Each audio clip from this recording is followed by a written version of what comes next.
Olá, meu nome é Ana Gabriela, eu faço parte da turma de Fenômenos Térmicos, Ondulatórios e Fluidos e junto com o Caleb, o Mauro e o Wesley estou apresentando o trabalho sobre o motor Stirling.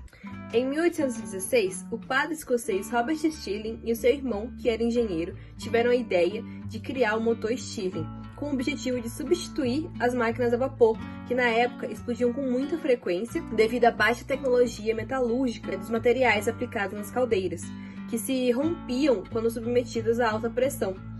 Então, mobilizados pela dor das pessoas, eles tiveram a ideia de inventar um motor que substituísse os motores a vapor e fosse muito mais seguro.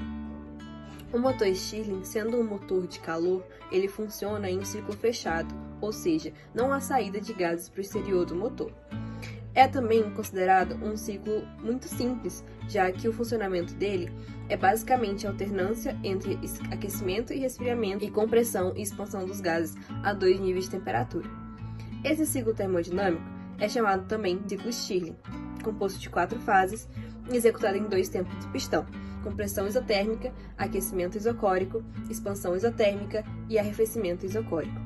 Esse ciclo é ideal, ou seja, é válido para gases perfeitos. Além disso, ele também se encontra muito próximo do chamado ciclo de Carnot, que estabelece o limite teórico máximo de rendimento das máquinas térmicas. O seu funcionamento ele é muito eficiente, como já dito anteriormente, o que o leva a ser utilizado em sistemas de refrigeração e até mesmo em motores de submarino. No que diz respeito às vantagens, o motor Stirling é pouco poluente, pois a combustão é contínua e não intermitente, permitindo uma queima muito mais completa e eficiente do combustível. Por isso, inclusive, que ele é muito silencioso e apresenta baixa vibração. Além disso, ele também é um motor flexível, permitindo a utilização de praticamente qualquer fonte energética, possibilitando inclusive a reaproveitamento de fontes de energia limpa, como a luz solar.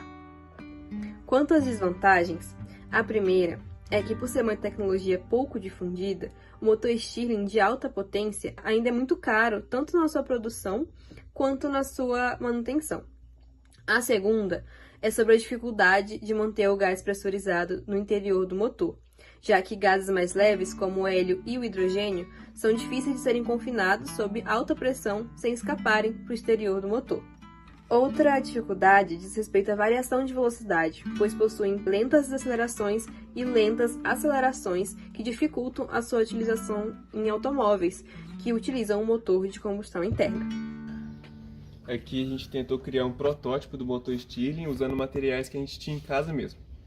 A gente está usando aqui, na parte de baixo, a gente usou uma vela para poder aquecer o sistema, uma outra latinha furada. Aqui a gente usou latinhas de refrigerante, aqui no meio é uma latinha de sardinha, bexiga, tampinha de garrafa PET. A gente usou também clipes aqui para poder fazer esse movimento e CD. Então basicamente o sistema funciona o seguinte: aqui a gente criou uma câmara fechada que vai absorver calor a partir dessa vela e desse outro pote. Então quando essa vela está acesa, esse potinho vem aqui dentro e recebe calor. Quando ele recebe calor, o ar que está dentro dessa nossa câmara fechada, ele se expande, fazendo com que o pistão que a gente colocou aqui dentro, feito de bombril, dentro dessa câmara fechada, e essa bexiga com essa garrafinha PET também se expanda.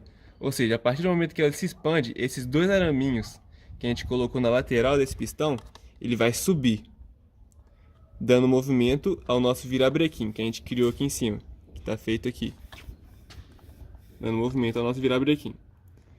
Quando esse virabrequim sobe e puxa o pistão de bombril que está aqui dentro, esse pistão encontra aqui em cima água gelada, que a gente colocou nesse reservatóriozinho aqui.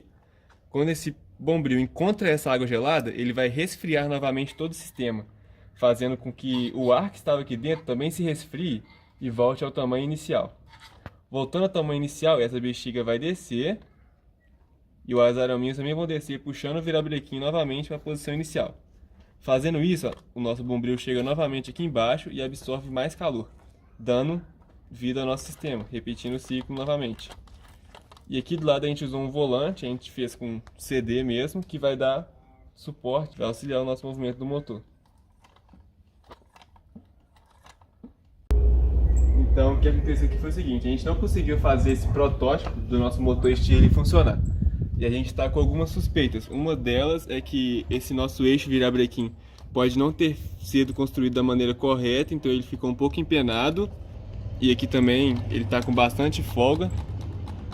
Então esse pode ter sido um dos motivos de ele não ter funcionado corretamente.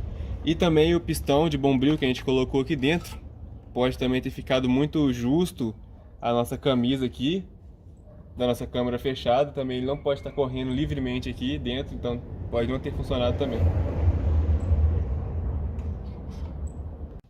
E aqui a gente tentou, assim, de algumas maneiras tentar solucionar esses problemas, mas acabou não dando muito certo. Mas a ideia principal do motor é aquela mesmo, de fazer ele girar o ciclo toda hora aqui, para cima e para baixo. Então é o seguinte, este motor aqui ele é apenas um protótipo, como eu já falei antes. Mas este motor fabricado com material e ferramentas adequadas está entre uma das máquinas térmicas mais eficientes do mundo, chegando a 45% de eficiência.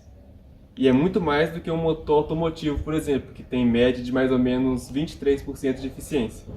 E também pode funcionar usando o calor do sol para produzir eletricidade, aliada a uma parabólica refletiva, mais uma opção de energia limpa. Uma curiosidade é que um aperfeiçoamento do motor Stirling, chamado de motor sônico, com eficiência de 18%, está em estudo para substituir os geradores termoelétricos de radioisótopos, com eficiência de 7%, em uso atualmente nas sondas espaciais.